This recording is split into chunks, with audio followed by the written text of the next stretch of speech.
Coming up next is yet another panel discussion, and this time on the topic blockchain, hype versus reality. It was important to include a topic dedicated to blockchain because blockchain is a buzzword in a digital space that has kept popping up. The technology is being hailed as a panacea for just about any transparency issue you can think of. Even if there is some truth to this assertion, it's crucial to comprehend what blockchain actually is and how it can change the planet. But how can we do that? Well, what if I say through the upcoming panel discussion?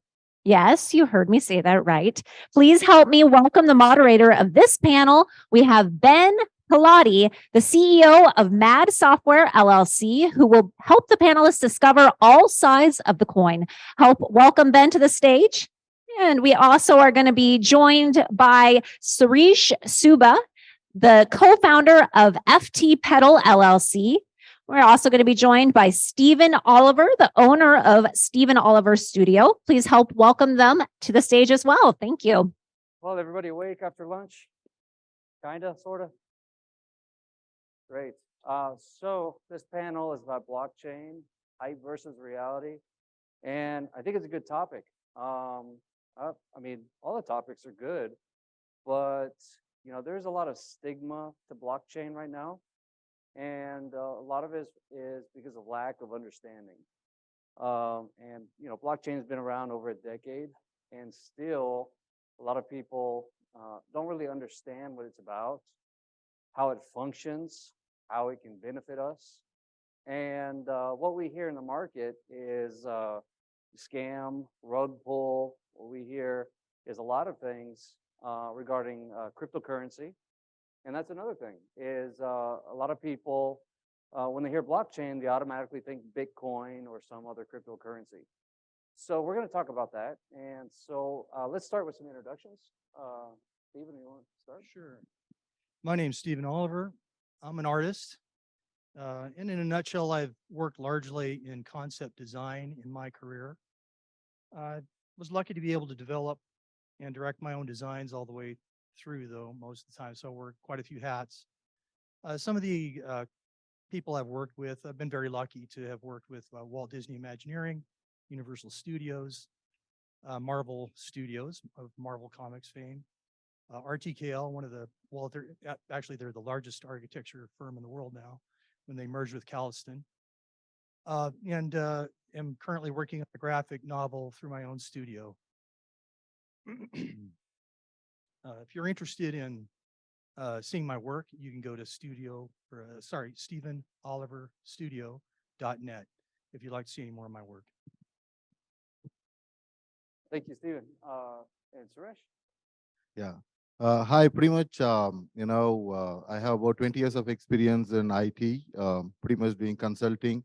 At present, I am a co-founder of FTPeddle, pretty much a B2B NFT marketplace solution, and a board advisor for certified coders, where we are going to create a zero cost, HCM solution for any corporates hiring needs on a blockchain.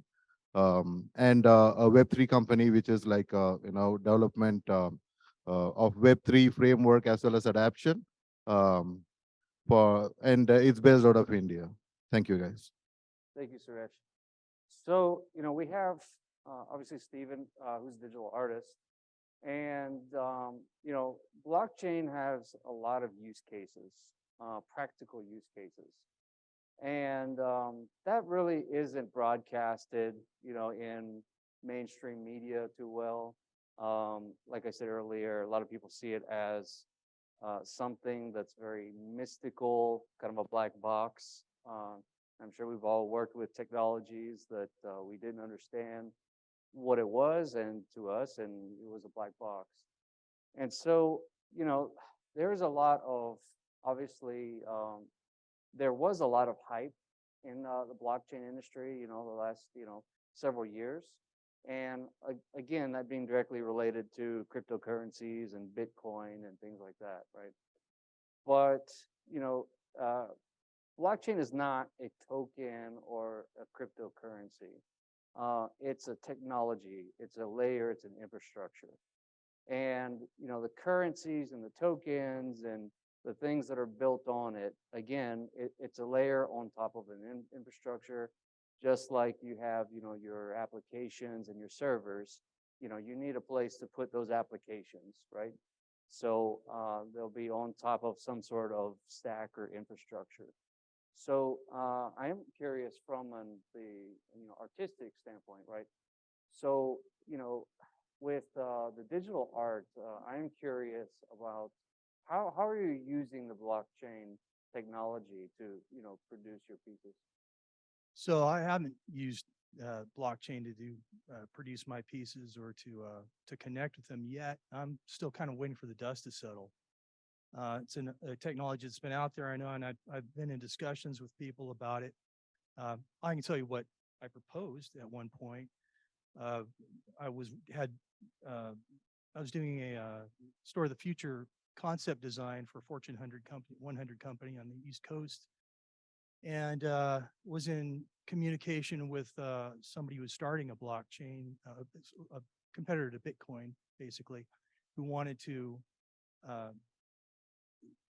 potentially produce something that would be like a coupon that would work on blockchain with that store. It was a grocery store chain. And found that as we got into it, that the company had already been determined that that's something they're looking at and they'd like to do. So there's an example of something that I proposed that didn't go through. And I think their concern was probably a lot like mine: is how is this all going to fall out? This is very new.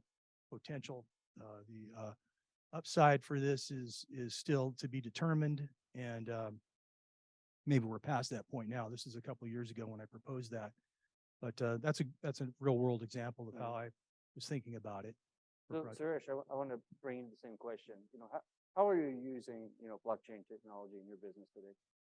So as you rightly said, right, blockchain is not crypto. 6 out of 10, interactions I had, they think like it's a Bitcoin or something like that. So it's an application, decentralized, anonymous, immutable, and there are a lot of applications on top of it which can be built. One of it is NFTs marketplace. So what we do is we create a solution where it can be consumed by business towards minting, staking, and selling their NFTs, or transferring the asset. It's like we can't buy it through money, right? It has to be through a token, which means it is it has to be riding on a particular network. It may be a Solana or like a ERC20, or it may be like a Binance Smart Chain. So the adaption is like, probably I have my potential customer sitting right next to me. So there is a unique proposition or a property for anything to be part of NFT, right? It should be unique. Someone should own it. At the same time, they are willing to either transfer that asset from one to other by receiving a form of payment. It may be through any cryptocurrency. So hope I have answered your question. One of the things I love about blockchain is the fact that you can track it, that it's transparent, and I would love it if all my artwork was like that, because it's not. So hopefully in the future we can, I'd love to collaborate with you on something like that, actually, and talk with you more about that in the future. So I'd like to get a feel of the room. See if we can take a quick poll, or we could say a KYC, and find out, I'd like to find out, can you raise your hand if you feel that you have a decent fundamental understanding of blockchain technology? Okay. And then how many of you are just completely lost on the subject? Okay. So it looks like that there is some fundamental understanding, which is great, right? So coming back to the hype versus the reality, right? And In the industry, all you hear about the news is a scam, a rug pull, a problem, right? And what isn't covered is the great things that it is doing. The businesses are using it for. One example of that is in supply chain. There's a blockchain that is it's called VeChain. It is a private blockchain, and that blockchain is used for asset tracking. You're able to basically tokenize your transactions. For example, um, if you have a wine company, right, and you are selling your wine, and you are able to track that from inception, from basically the fields cultivating the grapes through the bottling, and one of the capabilities is through a QR code. There's a company that you can see the life cycle of that product, and you can see that it is coming from where they're stating that it's coming from. So it's data that has been um, non-manipulated, right? It's a transaction that cannot be modified. And I'm not going to go through kind of the technical functionality of blockchain, but what you're able to do is basically write a transaction on a ledger, and it's a ledger that's replicated across every node.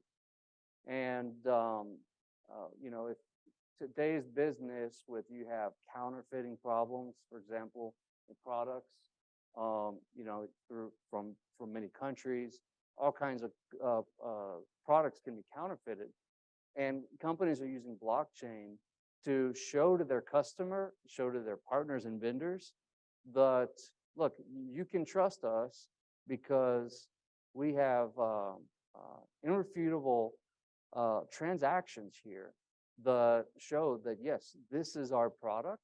And as a customer too, if you're looking to buy a pair of shoes, or you're looking to buy any kind of commodity, right, and the company behind that is using blockchain technology, you can verify that, right? So there's a trust that's established. And that's one of the things that, which we would categorize under the reality, right? So coming back to Suresh, what would you consider to be a hype with blockchain? The hype would be, if anyone is getting into blockchain, they will become a millionaire probably overnight. It's not going to happen, right? As I said, it's a technology. At the same time, it requires a certain specific business case in order to get on board to adapt the technology. It's not like, all the data can be on cloud. It's still, we are working on it, right? So similar to it, there if we are getting into blockchain, it does not mean that the business will do good unless there is a value proposition. At the same time, the cost of the transaction is equated with the gas we run. Because normally when you run any application or any transaction on blockchain, it requires significant amount of investment towards running the transaction, and still we are trying to re-engineer what is best and for what use case. It's like it varies from business to business. It's not an easy journey. I hope you agree with that. Yeah, there's a big misconception to that, and from an investment standpoint too. And I think that is being corrected right now. It used to be in the not distant past that companies, they would put up these projects, blockchain projects for investment, and investors would throw a huge amount of money into it because they thought that it was a get rich quick scheme, right? And so when you have a price of Bitcoin coming from a couple $1,000 to $20,000 in a very, very fast way, that's just as a human nature, right? You know, we want to get into the next biggest thing, right? And so, but also with that is there's a lot of scammers, right? A lot of fraud, a lot of the ugly things in the industry, which is not isolated to blockchain at all. But blockchain being a new technology, relatively new, um, companies and people can take advantage of that. And so, as a business owner, right, there are companies that are trying to sell me things all the time, right? And so, if you're interested into blockchain, right, or you know, as a company, another company is trying to sell you a service based on blockchain, I think it's important to have a set of metrics, right, for decision making, as you would do in any use case, right?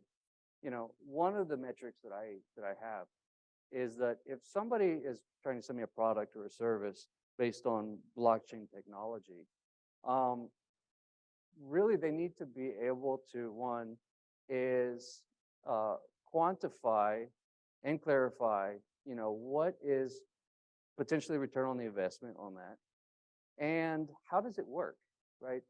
So again, going back to the black box, right? For me, if a company is trying to sell me something based on blockchain technology, but they're not able to really clarify what it is that they're offering you, that's a red flag to me. And just like, you know, if anybody would sell you any kind of software platform or an application, right? Then, you know, aside from the use cases, you want to know, you know, how does it work, right? And if they're not able to answer that question just from a fundamental, you know, a basis, then that's a red flag. Um, Before we get into, you know, any questions, any additional comments? I think to summarize, you're telling trust but verify. Make sure that they know what they are selling to you. At the same time, you know, it makes business sense. Right, and Yeah. make sure you know what it is they're selling to All you, right. right? Yeah. Likewise. Yeah. So, did you have something, Steve? Just a question for you guys, Oh, really. sure. One of the questions in my mind about turning my art into an NFT, or just art in general being turned into an NFT, is how do you control plagiarism? How do you control the people hijacking your work and turning it into an NFT? Once it's an NFT, it's great because it's, again, transparent, it's trackable, and we know where it came from, where it's going, and how much it costs. It's like an object. So I think that's wonderful. But that's the question. You want to take that? Yeah. So when it comes to plagiarism, right? So you created an art, you are onboarding it into my platform. In that particular network, yours is the first art. That is going to be the first ledger created, which means that anyone who is going to copy it or, like, you know, resell it is not going to happen on that platform, right? And it has the timestamp of time. Like, you know, you go to a bank, deposit, you know, a couple of $100, you get a receipt. It has the time of the transaction. Similar to it, the digital timestamp is cannot be corrected or modified. It makes it immutable, right? And anyone who is going to copy it, and let's say like I copy that and then probably post it again, I can pretty much, you know, invalidate the entire chain of transaction after that. That's the, you know, wonder of doing it. So that's great. Once you've registered it on your system, that's great. But how do you keep people from taking a picture of your stuff and then registering it with you without checking back with me? My understanding is they can do that as long as they check with the originator of the art and they get permission. But I'm assuming people won't do that. Yeah, that is how the patenting works, right? I mean, you go register and then you own it. Till that point, no one knows who is the artist, right? I mean, the first thing to do is to get on board on a platform, create that record so that, you know, we can pretty much go on any routes, right? You can fight the battle. That's what I mean. And then let's just say somebody did that. Somebody decided to take a picture of or somebody's piece of art and registered it with you. And the artist finds out. Is there something in place to correct that problem? See, that is What are the legal ramifications as well? so there is like a two part of this question, right? If it is a physical art, you can tag an NFT asset to a physical art, and if anyone takes you a digital part of it, you still own your physical one, right? So pretty much, we can invalidate, or like we can prove that you are legitimate and you are the owner for it. At the same time, let's say your original art is stolen and you have a digital art which is like registered on your name. So that's a different battle too. It's like when it comes to security and legality, it's still we are working around on the best approach. It's as simple as that. You want to deposit like an $100 to a bank. Before reaching the bank, you lost your $100. Then who is responsible for it, right? So even before it's tokenized, right, on a blockchain, you have to protect your intellectual property, right? So that's foremost, right, as an artist. Anytime that you're going to create something, you want to protect that thing that you created. If you don't protect that intellectual property, then there is a risk, right? Obviously, risk of somebody copying that, right? Now that is kind of the risk management before it gets on the blockchain, right? If you don't protect that and it gets on the blockchain, right? Then and it's on the blockchain because somebody else has copied that, then you have very limited recourse, right? You have to prove that, right? And so again, it's from from an artistic standpoint or from any kind of technical standpoint, right? Before you do anything, before you go to market, before you really turn that into a potential asset, it's got to be protected. Yeah, I'm still wondering is there a legal process you guys have in place yourself? You've run into this problem before? Regulations are still created based on different countries, right? I mean, sitting here, especially in US, it's based on the state, right? A verbal agreement can be a contract. It can be legalized, but not in all the states. So it is a very tricky question, but in order to protect your assets, there are a lot of other ways, right? You can take a video of you creating it part by part, probably post it, and still there are like a lot of other questions like what if you sold that art and then you are reclaiming your ownership? That cannot happen, right? So those are things which has to be worked upon, and there is no best answer according to me. Probably I'll have Ben to answer. Yeah, there's no kind of magic bullet to that, right? And regulation is still being made, right? And even take blockchain out of the picture, right? And you have to deal with your intellectual property, right? So again, I would not do anything different, right? From just say if you were creating something and you want to protect it, you want to patent it, or you want to trademark it, you want to register it, right? Putting it on the blockchain doesn't mean that you don't do those things, right? You need to do those things first to protect yourself. Then you can digitize it. That's a great comment because I'm sitting here thinking, well, maybe the best way to protect it is to do blockchain. No. But it sounds like it's not. So Yeah. So again, from a legal recourse, again, somebody can impersonate you, for example. right. Right. That's kind of what I was thinking. Right. Right. We do have a question, so why don't we move to that?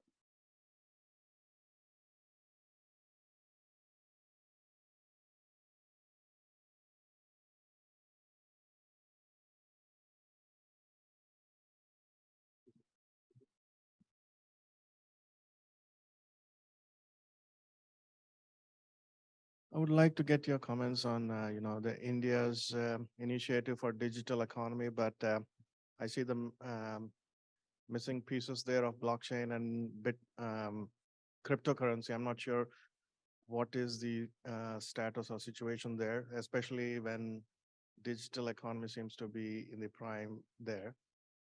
Okay, I'm sorry. What was the? It's about the Indian adaptation towards the blockchain and cryptocurrencies. So I will take the question probably. See, when it comes to digitalization, it's astonishing that I went back to India before like 4 weeks. In my entire 3 weeks of my journey, I never use my credit card or my wallet. Everything is digital. We use like a you pay. You have like everything is like even a small shop where I need to pay probably 1 rupee. It can be done through digital transactions. So it is I would say in the last 4 years, the adoption is probably 500, 600%. And at the same time, when it comes to legalization, still government is taking a take, right, on whether to, authorize cryptocurrency transactions. But still, no one can prevent you in that secular nation that, you can have your wallet, get it transferred. So no one is gonna, prevent that. But at the same time, how do you account it for any tax purpose, right? I mean, that is the battle which, from a legalization standpoint, we are facing in terms of creating policies. I saw, couple of great leaders from TCS, probably the earlier ex-TCSers. They are part of the board in creating new policies towards adoption of digital currencies. So I think we are like um, much ahead in the game of adoption. So is it true that, maybe the adoption there would be, I mean, it should have been by now, I felt that it should have been adopted by now, but it's slow. But that would be the place where cryptocurrency would be more quickly adopted? No, see, when it comes to cryptocurrency, it's global. It's a global currency, right? It's not specific to any country, or that is the beauty of it, where it is decentralized. Anyone from any country, you can transfer it in matter of seconds. All it takes is like to validate the transaction on the chain.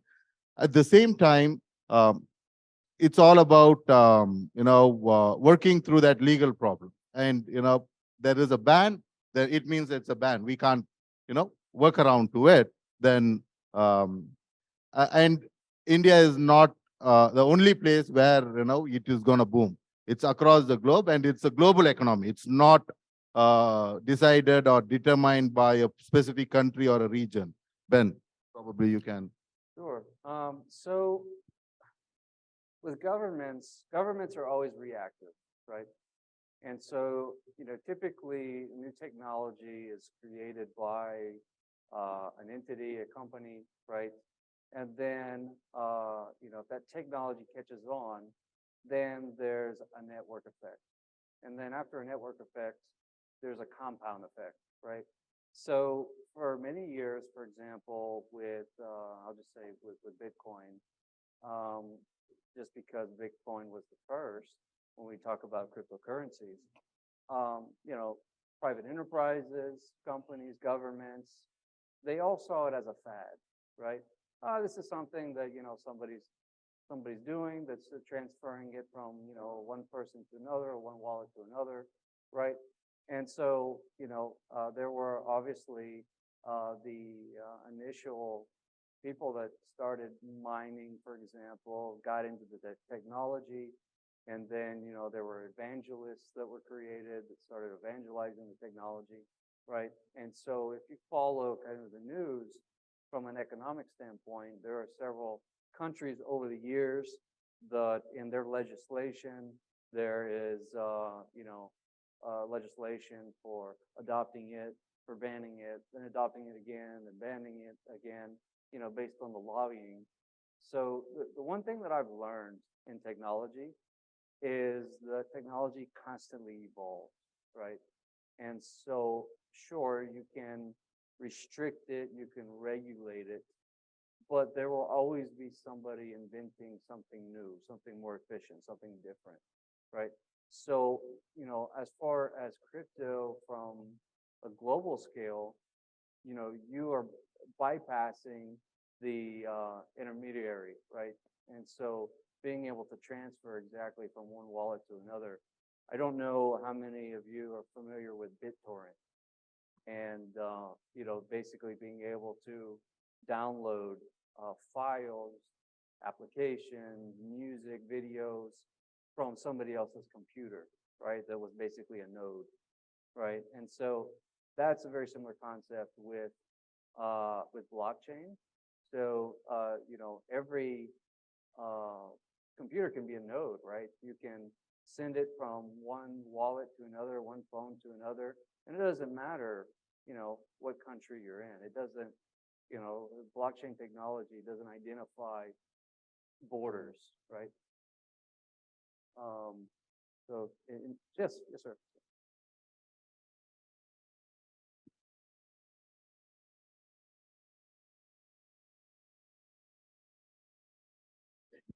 So I believe that the transaction cost is about 1% of 4 or 5% of the value, I think. Is that right?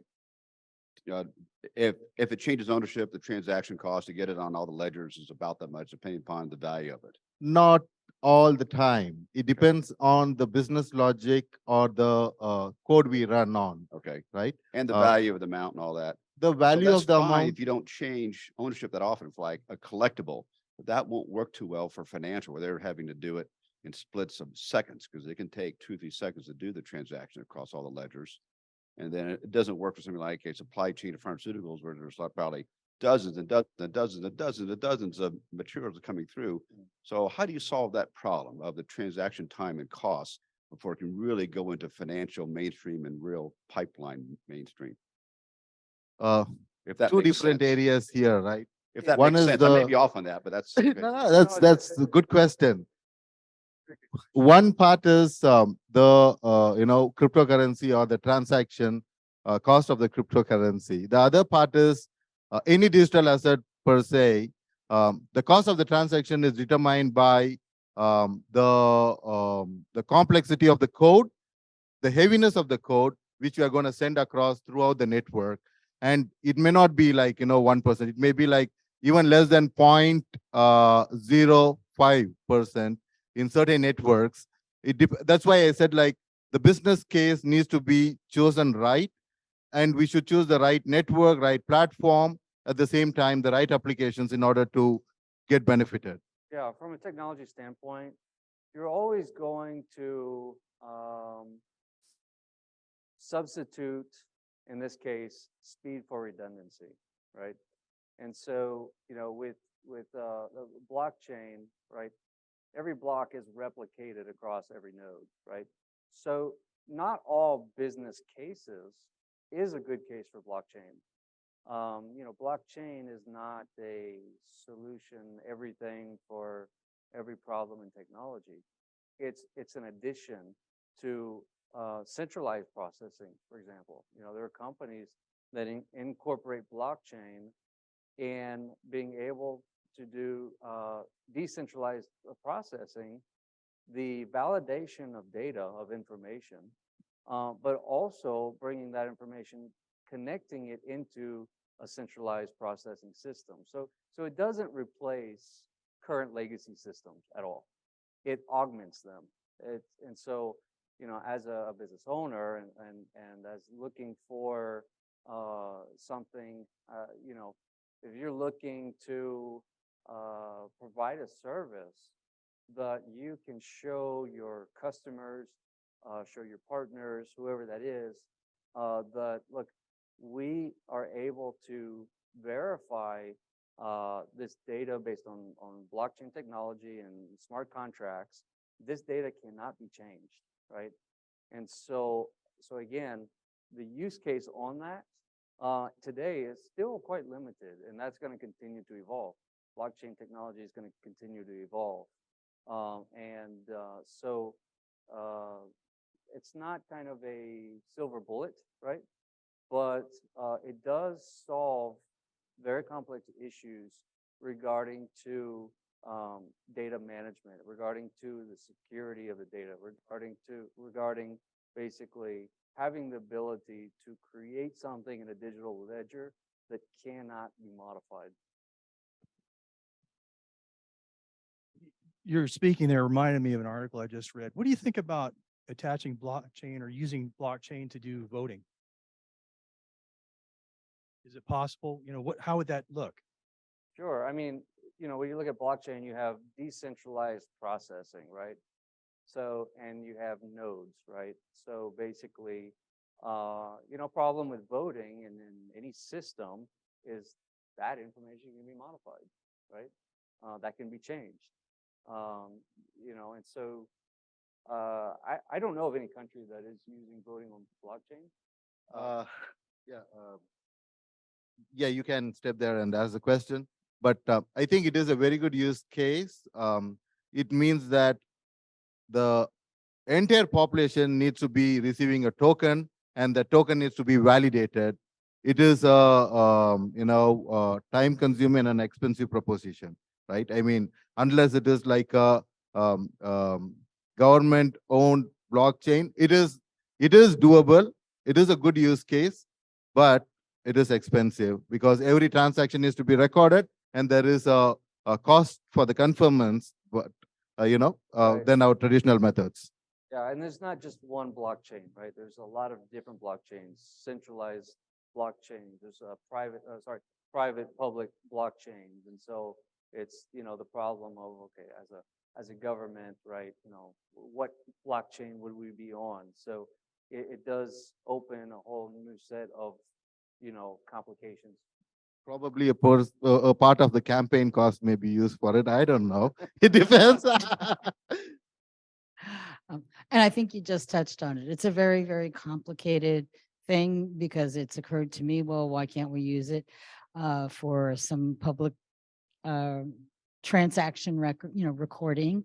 I think though you have another thing, which is, what's developed in on a global basis is even questioning what is truth, what is reality. And I think oftentimes when presented with data that is scientific, factual, backed up, proven, people still don't Sure. believe it. But And so I'm not sure we would solve some of the exactly. challenges. Exactly. So if you're writing to a blockchain, writing data, right, or a transaction, it doesn't mean that it's true or false. It just means that the transaction cannot be reverted, cannot be changed, right? So, you can have data, for example, based on,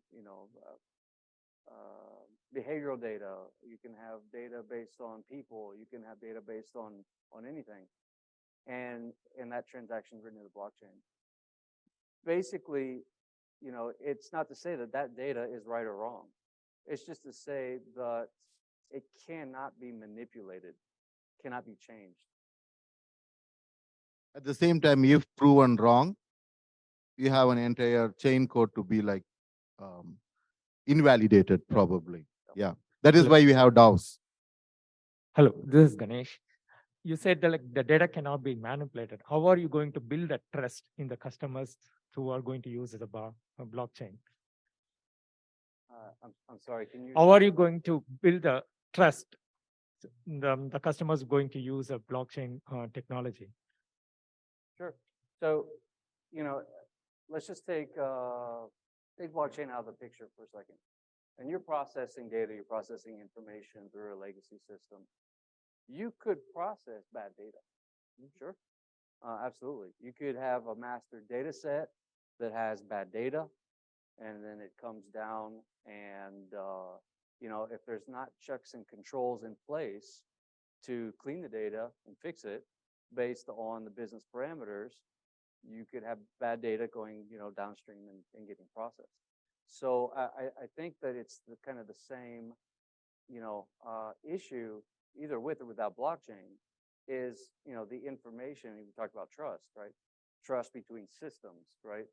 And so that entry into the systems comes from a place, right? There's always a source of origin, right? And so the question is that source of origin, is that information correct? Is that data correct?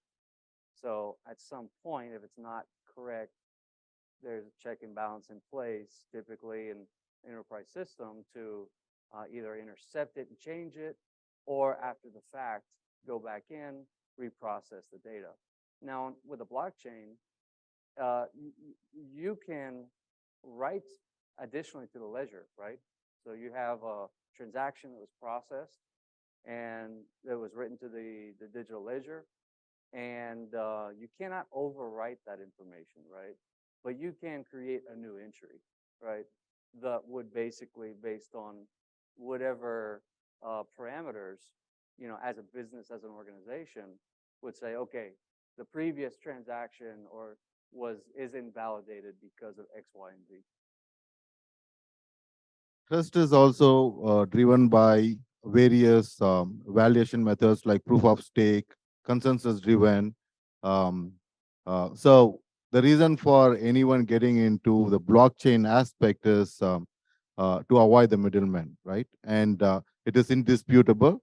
At the same time, you have a traditional database, you key in some values, you push an update, it will go ahead and override the existing one, and all you'll have is a log that something got updated. Here, everything is a ledger. So what got changed, how it got changed, when it got changed, it's recorded, which means we can go back and validate whether is it legitimate or not. That is how the trust works. Any other questions? So what I like to talk about is, okay, where do we move from blockchain, right? And so, and also, yesterday's blockchain and today's blockchain, as far as, there are different things that are popping up. There are parachains, there are blockchains that are basically forked from other blockchains. And that happens because there is identification of functionality that they want to incorporate, right? If it's a private organization that they have their own blockchain, and it's like with application development, right? You have a alpha, you have beta, and you have a 1.0 and 2.0, and then you have 30 service packs, and then, so basically what happens is, they're either, there's error in the parameters, or there's new functionality that has been identified, and they want to either add that so they can roll it out to their customers.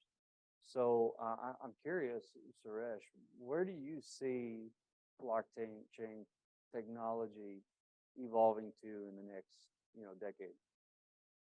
I think fundamentally everyone agreed about the concept of ledger and or saving it as a ledger, right?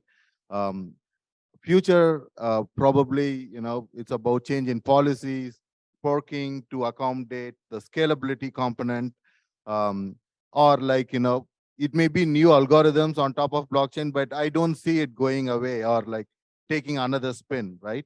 It may be a different version, like for example Ethereum upgraded their network because to reduce the network cost. So similar to it, those upgrades are will eventually happen as the need arises. I would be very interested to see if IOT,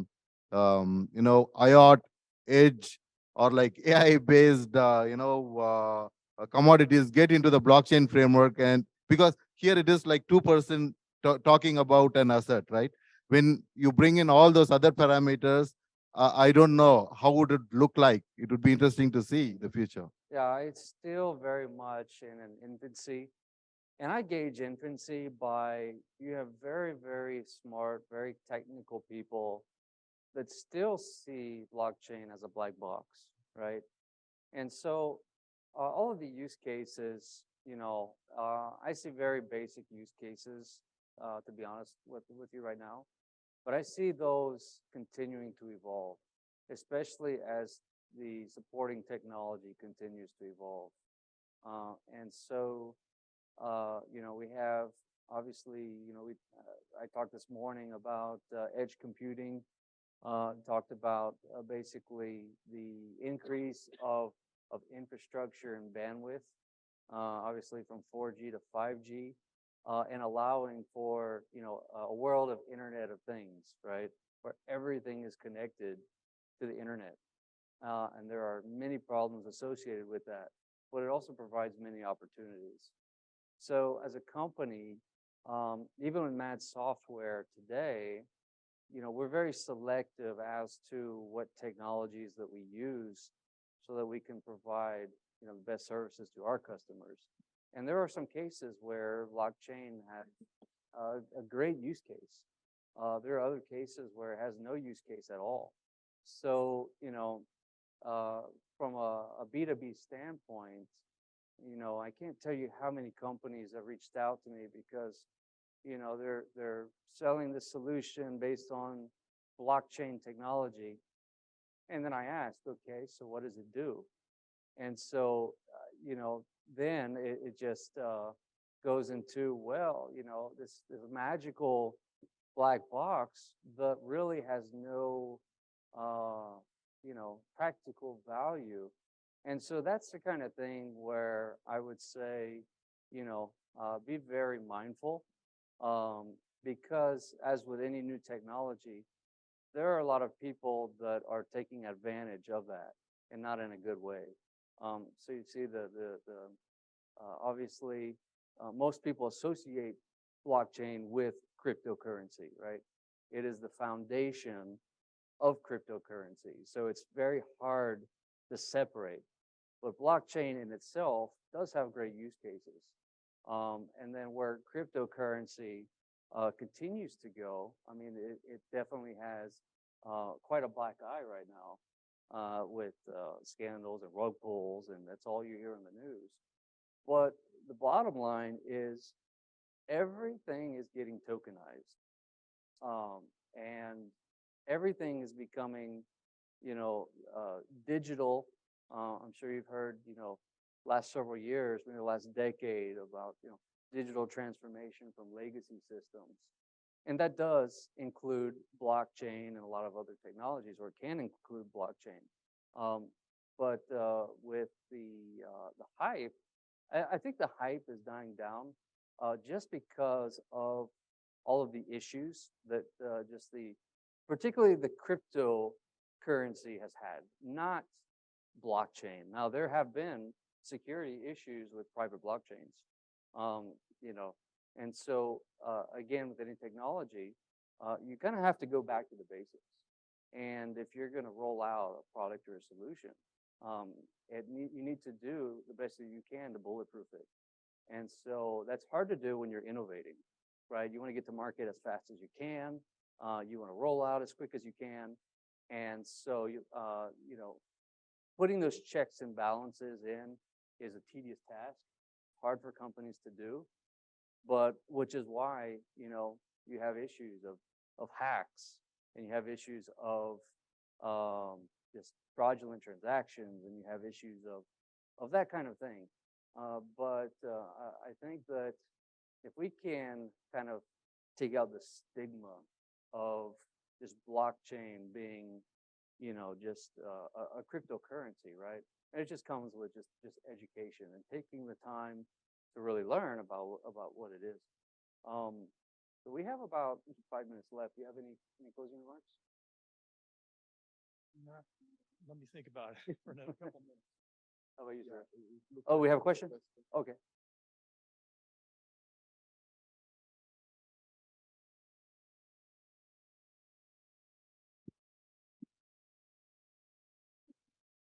Hi, Nadine again.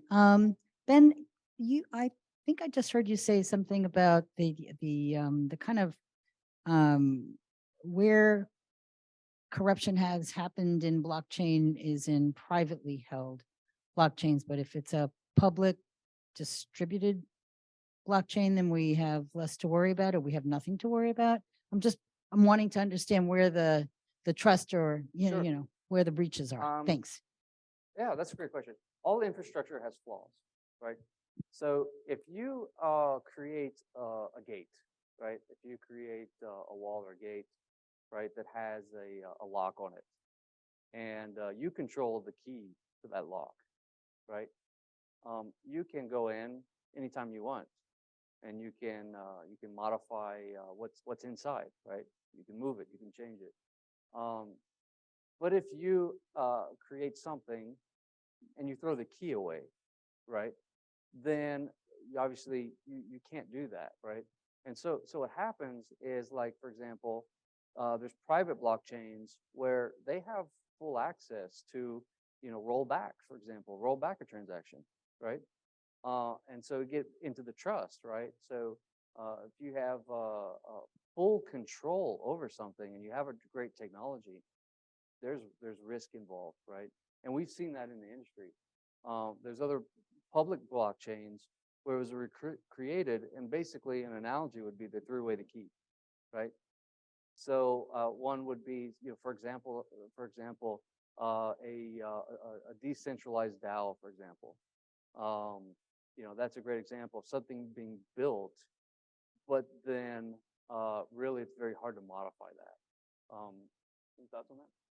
Yeah, I think you are right. Whether is that your own data center, it is your cloud journey, or blockchain component, there will be bad people trying to do bad stuff. Front door attack, back door attack, probably walk into your door and try to get something out of it. The thing is, the protection layer or the mechanism is totally different when it comes to blockchain. As he said, right? As Ben said, public versus private versus like a hybrid blockchain.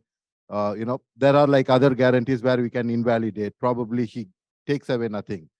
Or you may have read about stories or the recent events about hacking the exchange itself and then taking out your bitcoins. Probably those are things which are more likely to happen, but as it happens, the security improves, right? I mean, we found out that there is an hole in your swimming pool. Probably try to patch it up. So the security is a continuous journey, and it's not that as we get better, even the thieves will get better. They will find out innovative ways to come back. But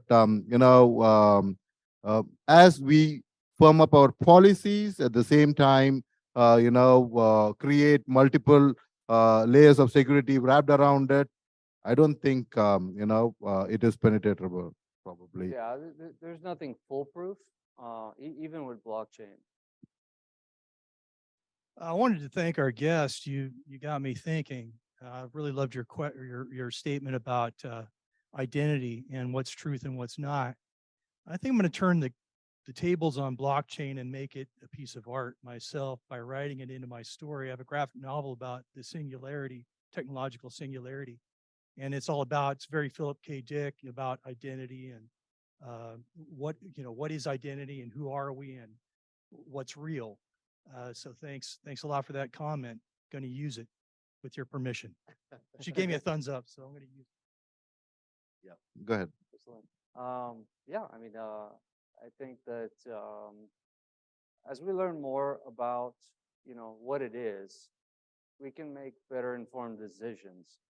And so the problem is not studying up on what it is and just leaving it as a black box, right? Then when you come into the situation where you need to make a decision, you're not informed to do so. And I see that happens to a lot of people. And so just the basics understanding of that and any technology will go a long way in really, looking at, okay, what exactly, is best for our business, right? And so obviously having the talent, right, that can advise us, right, in the matter. So I appreciate it. Thanks a lot, panelists. Thank you for this opportunity. Apart from blockchain, any technical topic, any technology advice you guys need, you know where to find me. I'm here for all 3 days. And thank you, Ben, for hosting this.